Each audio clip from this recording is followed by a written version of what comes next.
शिवानी और आप देख रहे हैं बीजापुर एक्सप्रेस। चलते हैं खबरों की ओर।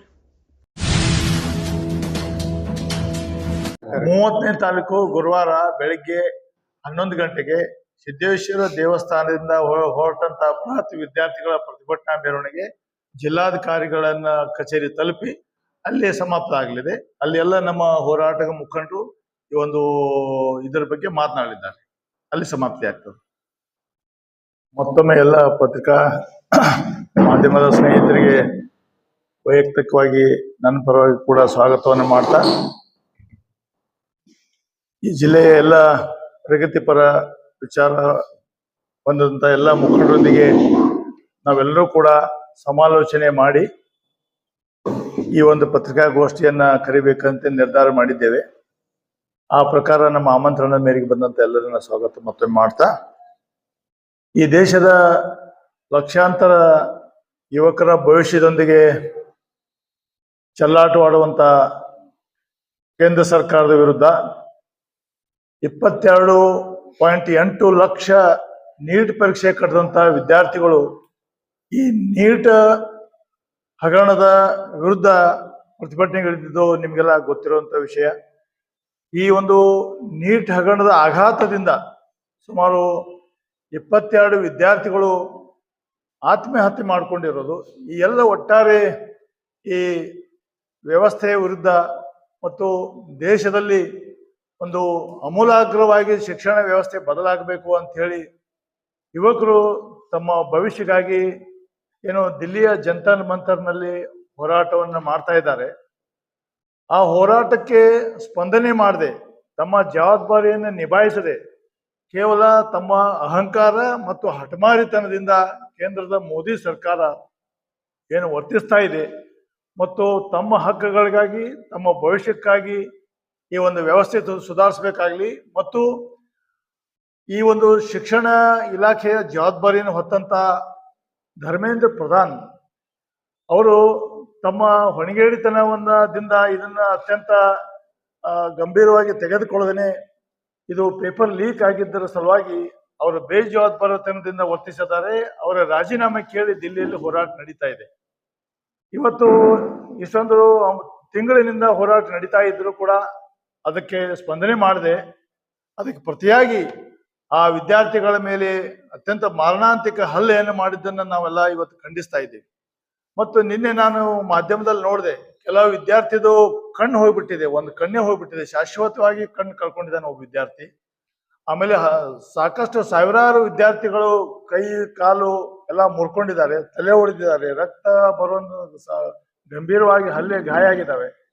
ಇಂಥ ಒಂದು ಸರ್ಕಾರದ ಹೊಣೆಗೇಡಿತನದ ವಿರುದ್ಧ ಮತ್ತು ಅವರು ಏನು ನಿರ್ಲಕ್ಷ್ಯ ಧೋರಣೆ ವಿರುದ್ಧ ನಾವು ಕೂಡ ಏನು ದಿಲ್ಲಿಯಲ್ಲಿ ನಡೀತಾ ಇದ್ದ ಹೋರಾಟವನ್ನು ಬೆಂಬಲಿಸಿ ಇದೇ ವಿಜಯಪುರ ನಗರದಲ್ಲಿ ಸಿದ್ದೇಶ್ವರ ದೇವಸ್ಥಾನದಿಂದ ನಮ್ಮ ಜಿಲ್ಲಾಧಿಕಾರಿಗಳ ಕಚೇರಿವರೆಗೆ ಎಲ್ಲ ಸಂಘಟನೆಗಳ ಸಹಕಾರದೊಂದಿಗೆ ಈ ವಿಜಯಪುರ ಜಿಲ್ಲೆಯಲ್ಲಿರುವಂಥ ಎಲ್ಲ ಶಾಲಾ ಕಾಲೇಜುಗಳ ಮುಖ್ಯಸ್ಥರೊಂದಿಗೆ, ಅಲ್ಲಿ ಪ್ರಾಧ್ಯಾಪಕರೊಂದಿಗೆ ಸಂಪರ್ಕವನ್ನು ಮಾಡಿ ಎಲ್ಲ ದೊಡ್ಡ ಪ್ರಮಾಣದಲ್ಲಿ ವಿದ್ಯಾರ್ಥಿಗಳ ಸಮೂಹವನ್ನ ಅವರಿಗೆ ಆಹ್ವಾನ ಮಾಡಿ ಅವ್ರ ಜೊತೆಗೆ ಅವರ ಒಂದು ಹೋರಾಟಕ್ಕೆ ನಾವು ಕೂಡ ಬೆಂಬಲವನ್ನು ಕೊಡಲು ನಿರ್ಧಾರ ಮಾಡಿದ್ದೇವೆ. ಇಷ್ಟೊಂದು ಹೋರಾಟ ನಡೆದರೂ ಕೂಡ ಕೇವಲ ವಿದ್ಯಾರ್ಥಿಗಳು ಕೇಳಿದ್ದು ಶಿಕ್ಷಣ ಮಂತ್ರಿಯ ರಾಜೀನಾಮೆ. ಆದರೆ ಮೋದಿಯವರು ಆ ರಾಜೀನಾಮೆ ಪಡಿತಾ ಇಲ್ಲ ಅಂತಂದ್ರೆ ನಮಗೊಂದು ಗುಮಾನಿ ಕಾಡ್ತಾ ಇದೆ.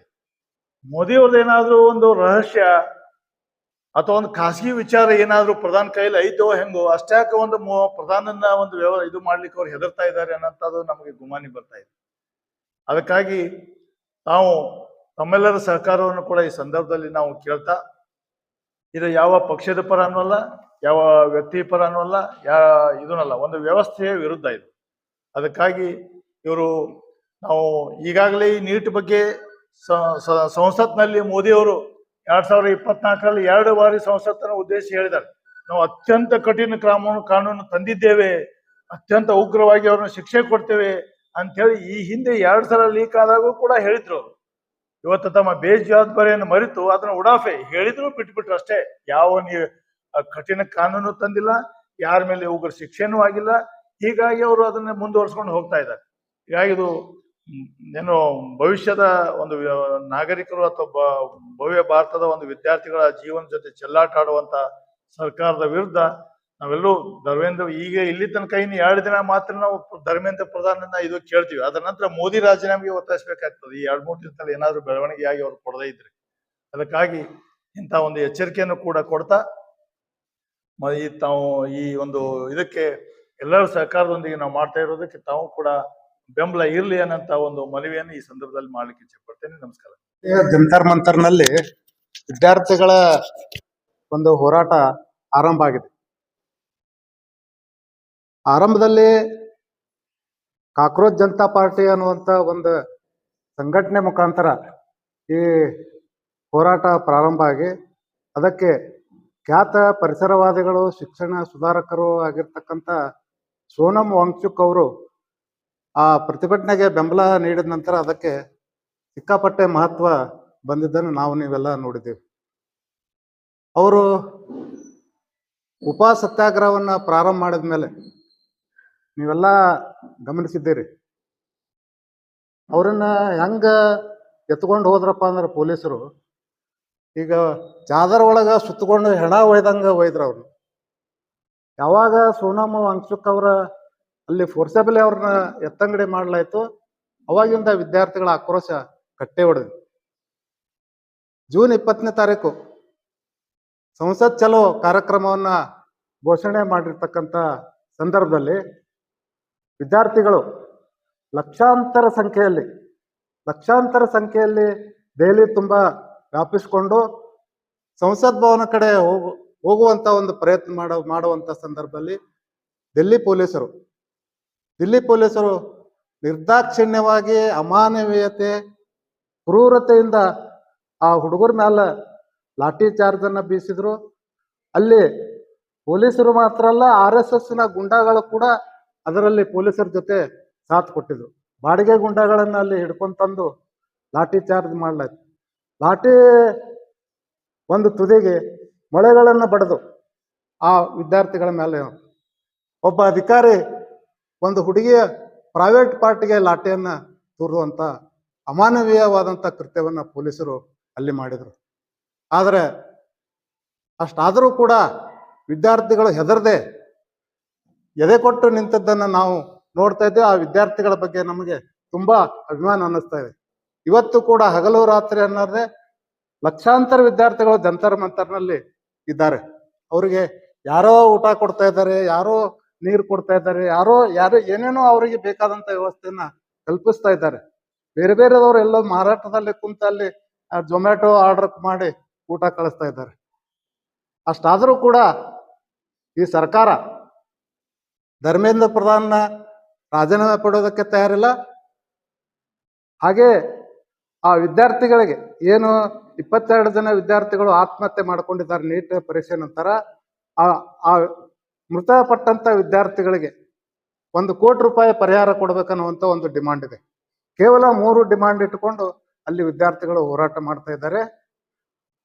ಅದನ್ನ ಈಡೇರಿಸಲಾರದಂತ ಸರ್ಕಾರ, ವಿದ್ಯಾರ್ಥಿಗಳ ಜೊತೆಗೆ ಕನಿಷ್ಠ ಒಂದು ಸಂವಾದವನ್ನು ಕೂಡ ಮಾಡಲಾರದಂತ ಹೃದಯಹೀನ ಸರ್ಕಾರ ಇದು ಮೋದಿ ಸರ್ಕಾರ.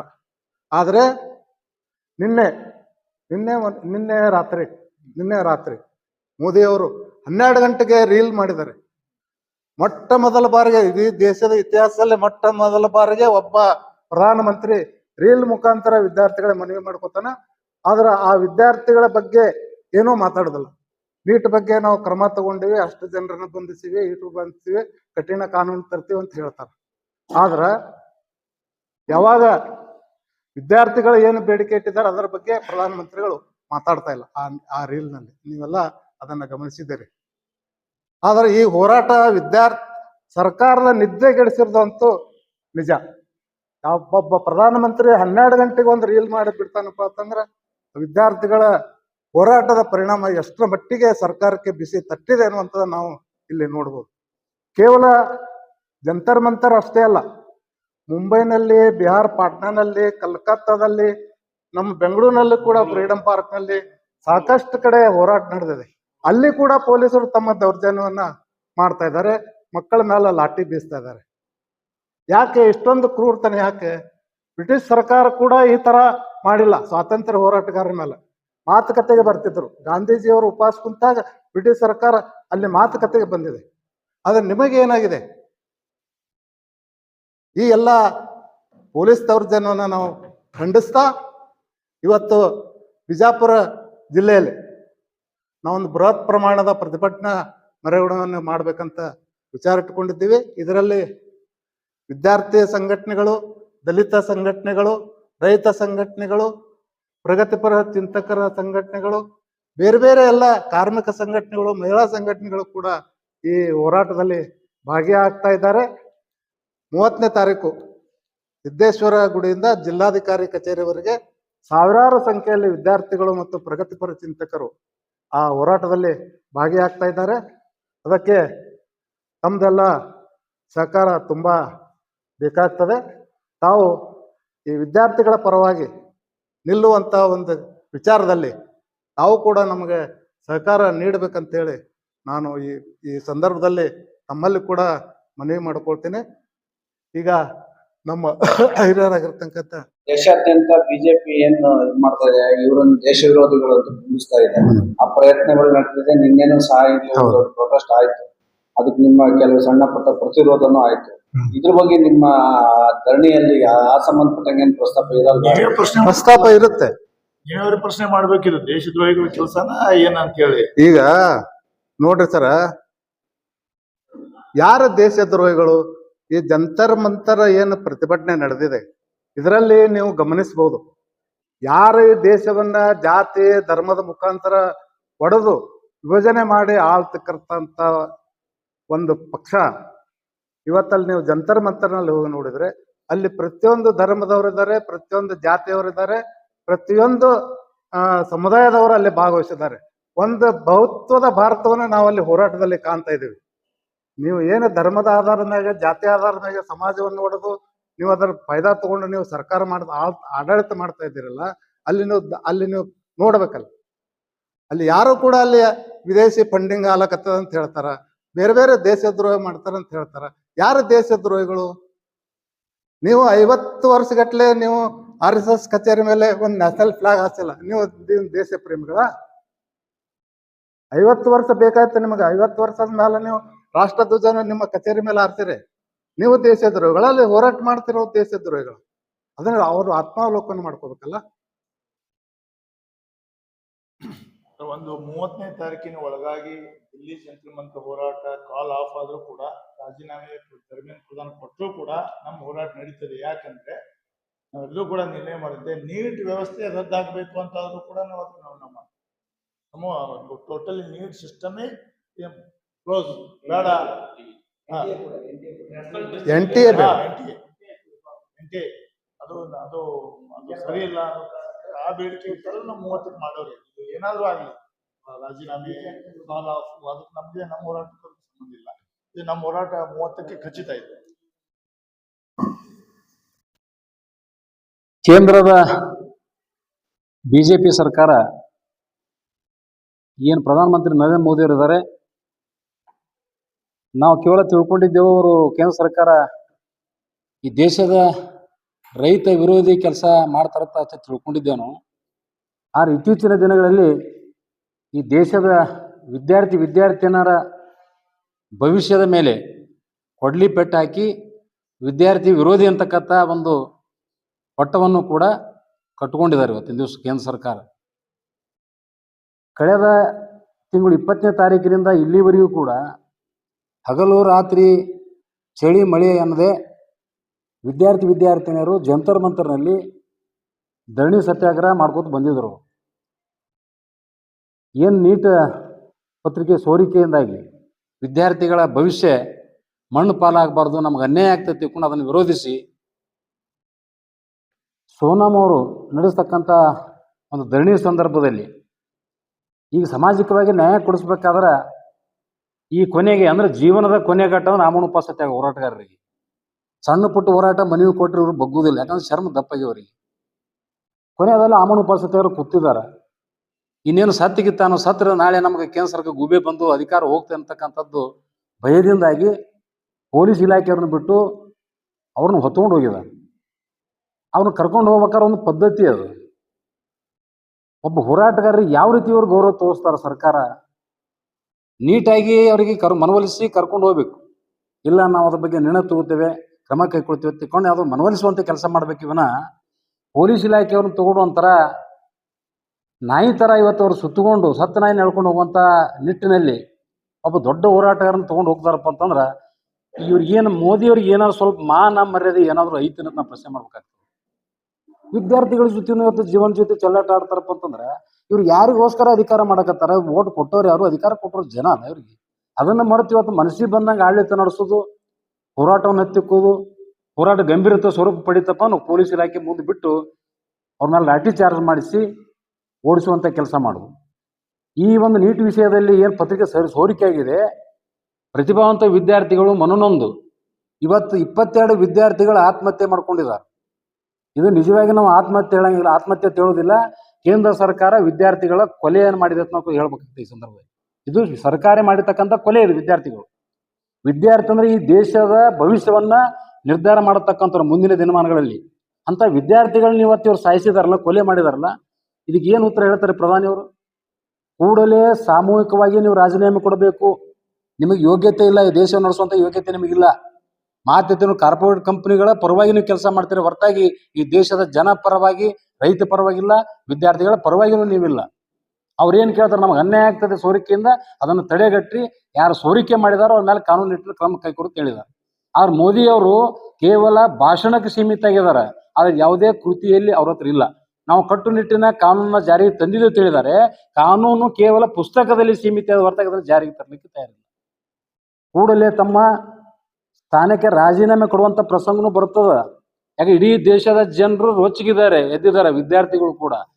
ಯಾಕಂದ್ರೆ ಈ ದೇಶದ ಭವಿಷ್ಯವನ್ನ ಮುಂದಿನ ದಿನಮಾನದಲ್ಲಿ ನಡೆಸೋರು ಯಾರಾದ್ರೂ ಅದು ಈ ದೇಶದ ವಿದ್ಯಾರ್ಥಿನಿಯರು. ಅದನ್ನು ಲಕ್ಷ್ಯದಲ್ಲಿಟ್ಟುಕೋಬೇಕು ಕೇಂದ್ರ ಸರ್ಕಾರ. ಅದನ್ನು ಬಿಟ್ಟು ಇವತ್ತ ನೀವು ಪೊಲೀಸ್ ಇಲಾಖೆ ಮುಂದಿಟ್ಟುಕೊಂಡು ಇಡೀ ಹೋರಾಟದ ವ್ಯವಸ್ಥೆಯನ್ನ ಆಳುಗಳು ಕೊಟ್ಟಿದ್ದೀರಲ್ಲ. ಅಂದ್ರೆ ಈ ದೇಶದಲ್ಲಿ ನೀವೇ ಬದುಕಬೇಕು, ನೀವೇ ಆಡಳಿತ ಮಾಡಬೇಕು, ಸಾಯಿವರೆಗೆ ತಿಳ್ಕೊಂಡಿದ್ದು ನಿರ್ಧಾರ ತಗೊಂಡಿದ್ರು ಹೇಗಂತಕ್ಕಂಥದ್ದು ನಾವು ಆ ಸನ್ಮಾನ್ಯ ಮೋದಿಯವರಿಗೆ ಈ ಪ್ರಶ್ನೆ ನಾವು ಕೇಳಬೇಕಾಗ್ತದೆ. ಸೊ 22.8 ಲಕ್ಷ ವಿದ್ಯಾರ್ಥಿಗಳ ಭವಿಷ್ಯ ಇದೆ ಇದರಲ್ಲಿ ನೀಟ್ ಪರೀಕ್ಷೆಯಲ್ಲಿ. ಅಂಥವ್ರಿಗೆ ಅನ್ಯಾಯ ಮಾಡಕ್ ಕೊಟ್ರೆ ಮನಸ್ಸು ಹೇಗೆ ಬರ್ತೀರಿ ನಿಮ್ಮ ಕೇಂದ್ರ ಸರ್ಕಾರಕ್ಕೆ? ಇದು ಬಹಳ ಗಂಭೀರ ಸ್ವರೂಪದಾಗಿರ್ತಕ್ಕಂಥದ್ದು ತಪ್ಪು ನೀವು ಮಾಡ್ತಾ ಇದ್ರಿ ಕೇಂದ್ರ ಸರ್ಕಾರ. ಅಧಿಕಾರ ಹಿಂದೆ ಸಾಕಷ್ಟು ಹೋರಾಟಗಳಿಂದ ಅಧಿಕಾರ ಹೋದಂತ ಪ್ರಸಂಗಗಳು ಬಂದದ್ದು ಅದಾವ ಎಲ್ಲ. ಅದನ್ನೆಲ್ಲ ನೀವು ನೆನಪಿಸ್ಕೋಬೇಕಾಗ್ತದೆ ಕೇಂದ್ರ ಸರ್ಕಾರದವರು. ನೀವು ಸ್ವತಂತ್ರ ಇಲ್ಲ, ಬೇರೆ ಬೇರೆ ಪಕ್ಷಗಳ ಬೆಂಬಲದೊಂದಿಗೆ ಆಯ್ಕೆ ಆದಂಥವ್ರು ನೀವು ಸ್ವತಂತ್ರ ಬಲ ಮೇಲೆ ಬಂದಿಲ್ಲ. ಇಷ್ಟಿದ್ರು ಕೂಡ ಇಷ್ಟೊಂದು ವಿದ್ಯಾರ್ಥಿಗಳನ್ನ ದಬ್ಬಾಳಿಕೆ ಮಾಡೋದು, ಪೊಲೀಸ್ ಇಲಾಖೆ ಹಚ್ಚಿಸಿ ಅವ್ರನ್ನ ಹೊಡಿಸೋದು, ಇದ್ಯಾ ಸಂಸ್ಕೃತಿ? ನಿಮ್ಮ ಸಂಸ್ಕಾರ ಇದೆನಾ ಈ ದೇಶದಲ್ಲಿ? ಅಂದ್ರೆ ಹೋರಾಟ ಮಾಡಬಾರ್ದ ಅನ್ಯಾಯ ಆದರೆ? ಮತ್ತೆ ಹಂಗಾರೆ ನೀವ್ ಯಾಕ್ರೆ ಅಧಿಕಾರ ತಗೊಂತೀರಾ? ವಿಧಾನಸೌಧ ಪಾರ್ಲಿಮೆಂಟ್ ಎಲ್ಲ ಬಾಗ್ಲಾಕೊಂಡು ಹೋಗ್ಬಿಡ್ರಿ, ನೀವು ಅವಶ್ಯಕತೆ ಅದ. ನಿಮ್ಮನ್ನ ಆಯ್ಕೆ ಮಾಡಿ ಕಳಿಸಿದ್ದದಕ್ಕೆ ಜನ ಪರ ಕೆಲಸ ಮಾಡಲಿ. ವಿದ್ಯಾರ್ಥಿಗಳ ಭವಿಷ್ಯ ಇವತ್ತ ಏನಾಗಿದೆ ಅಂತಕ್ಕಂಥದ್ದನ್ನ ಚಿಂತನೆ ಮಾಡೋದನ್ನು ಬಿಟ್ಟು ಇವತ್ತು ಹೋರಾಟವನ್ನು ಹತ್ತಿಕ್ ಹೋಗಿ ಕೆಲಸ ಮಾಡಕತ್ತಿರಲ್ಲ, ಇದನ್ನು ಬಿಡಬೇಕು. ಕೂಡಲೇ ಈ ದೇಶದ ವಿದ್ಯಾರ್ಥಿಗಳಾದ ಎಲ್ಲ ಜನಸಾಮಾನ್ಯರಿಗೆ ಕೇಂದ್ರ ಸರ್ಕಾರ ಕ್ಷಮೆ ಕೇಳಬೇಕು. ನಾವು ಮಾಡಿರ್ತಕ್ಕಂಥದ್ದು ಏನು ದೌರ್ಜನ್ಯ ಅದರ ವಿದ್ಯಾರ್ಥಿಗಳ ಮೇಲೆ, ಇದು ತಪ್ಪಾಗಿದೆ. ಈ ಸಾರಿ ಇನ್ನೊಂದು ಬಾರಿ ಇಂಥ ಘಟನೆಗಳನ್ನು ನಾವು ನಡೆಯಾಗಿಲ್ಲ, ಇದು ಏನೋ ಅಚಾತುರ್ಯದಿಂದ ಆಗಿದೆ ಅಂತಕ್ಕಂಥದ್ದನ್ನ ಕ್ಷಮೆ ಕೇಳಬೇಕು, ಒಪ್ಪಗೋಬೇಕು. ಇದನ್ನ ಕೂಡಲೇ ಅದು ಏನು ನೀಟದಲ್ಲಿ ಸೋರಿಕೆ ಆಗಿದೆಲ್ಲ ಅದನ್ನು ಸಮಗ್ರ ತನಿಖೆ ಮಾಡಿ ಯಾರು ಇದರಲ್ಲಿ ಕೈವಾಡಿದೆ, ರಾಜಕೀಯ ಪ್ರಭಾವ ಇಲ್ಲದೆ ಎಂತೆಲ್ಲ ಮಾಡ್ಲಿಕ್ಕೆ ಸಾಧ್ಯನೇ ಇಲ್ಲ. ಸಾಮಾನ್ಯ ಜನ ಮಾಡಂಗಿಲ್ಲ. ಇದಕ್ಕೆ ಆ ಪ್ರಭಾವ ಇದ್ದವರು ಮತ್ತು ದುಡ್ಡಿದ್ದವ್ರದೇ ಕೆಲಸ ಇದು. ಬಡ ಆಗಿದ್ರೆ ಶ್ರೀಮಂತರಷ್ಟೇ ಬದುಕಬೇಕಾ? ಶ್ರೀಮಂತರಷ್ಟೇ ಆ ಉನ್ನತ ಹುದ್ದೆಯಲ್ಲಿ ಕೆಲಸ ಮಾಡಬೇಕಾ? ಬಡ ವಿದ್ಯಾರ್ಥಿಗಳು ಕಣ್ಣಲ್ಲಿ ಎಣ್ಣೆ ಬಿಟ್ಟುಕೊಂಡು ಅಭ್ಯಾಸ ಮಾಡಿರ್ತಾರೆ. ಪ್ರಾಮಾಣಿಕವಾಗಿ ಅವರು ಪರೀಕ್ಷೆ ಬರೀಬೇಕಂತಂದ್ರೆ ಇಲ್ಲಿ ದುಡ್ಡಿದ್ದವರು ಹಣಬಲವನ್ನು ತೋರಿಸಿ ಇವತ್ತ ಪತ್ರಿಕೆಯನ್ನು ಸೋರಿಕೆ ಮಾಡುವಂತ ಮೂಲಕ ಬಡ ವಿದ್ಯಾರ್ಥಿಗಳಿಗೆ, ವಿದ್ಯಾವಂತ ವಿದ್ಯಾರ್ಥಿಗಳು ಇವತ್ತು ಅನ್ಯಾಯ ಮಾಡ್ಲಿಕ್ಕೆ ಹೊರಟಿದೆ ಕೇಂದ್ರ ಸರ್ಕಾರ. ಅದನ್ನು ಕೂಡಲೇ ನಿಲ್ಲಿಸಬೇಕು. ಸನ್ಮಾನ್ಯ ಮೋದಿಯವರೇ, ನೀವು ನಿಜವಾಗಿ ಇದೇ ದೇಶವರಿದ್ದರೆ ಈ ದೇಶದ ಪವಿತ್ರವಾಗಿರ್ತಕ್ಕಂಥ ನೆಲದಲ್ಲಿ ಇವತ್ತು ಆಡಳಿತ ನಡೆಸ್ತಾ ಇದ್ದೀರಿ. ಈ ಭಾರತಾಂಬೆಯ ಪವಿತ್ರ ನೆಲದಲ್ಲಿ ಇದನ್ನು ಹದಗೆಡಿಸುವಂತ ಕೆಲಸ ದಯಮಾಡಿ ಮಾಡಬಾರದು. ಕೂಡಲೇ ತಮ್ಮ ಮಾಡಿರ್ತಕ್ಕಂಥ ತಪ್ಪನ್ನ ತಿದ್ದುಕೊಂಡು ಏನು ಕೇಂದ್ರ ಸಚಿವರಾಗಿರ್ತಕ್ಕಂಥ ಧರ್ಮೇಂದ್ರ ಪ್ರಧಾನ್ ಅವರು ರಾಜೀನಾಮೆಯನ್ನ ನೀವು ಕೊಡಬೇಕು. ನೈತಿಕ ಹೊಣೆ ಹೊತ್ತು ಇಷ್ಟೆಲ್ಲ ಅನಾಹುತಗಳು ನಡೆದ್ರು ಕೂಡ ನೀವು ಅಧಿಕಾರದಲ್ಲಿ ಮುಂದುವರಿತೀರಪ್ಪ ಅಂತಂದ್ರೆ ನಿಮ್ಗೆ ಅಧಿಕಾರದ ಪಿತ್ತು ನೆತ್ತಿಗೆರೆ. ನಿಮಗೆ ಜನ ಕೊಟ್ಟಂತ ಅಧಿಕಾರವನ್ನ ಸದುಪಡಿಸಬೇಕು. ಜನ ವಿರೋಧಿ ಆಯಿತು, ಜನ ನಿಮಗೆ ರಾಜೀನಾಮೆ ಕೊಡ್ರಿ ಅಂತಂದಾಗ ತಕ್ಷಣ ರಾಜೀನಾಮೆ ಕೊಟ್ರೆ ನಿಮ್ಗೆ ಆ ಸ್ಥಾನಕ್ಕೆ ಗೌರವ ಇರ್ತದೆ. ಏನಾದರೂ ಕೂಡ ನಾವು ರಾಜೀನಾಮೆ ಕೊಡಲ್ಲ ತಿಳ್ಕೊಂಡು ಅಟ್ಟಿ ಹಿಡಿದ್ರೆ ನಿಮಗೆ ಗೌರವ ಅಲ್ಲದು, ಆ ಸ್ಥಾನಕ್ಕೆ ಅಪಮಾನ ಮಾಡ್ದಂಗ್ತದೆ.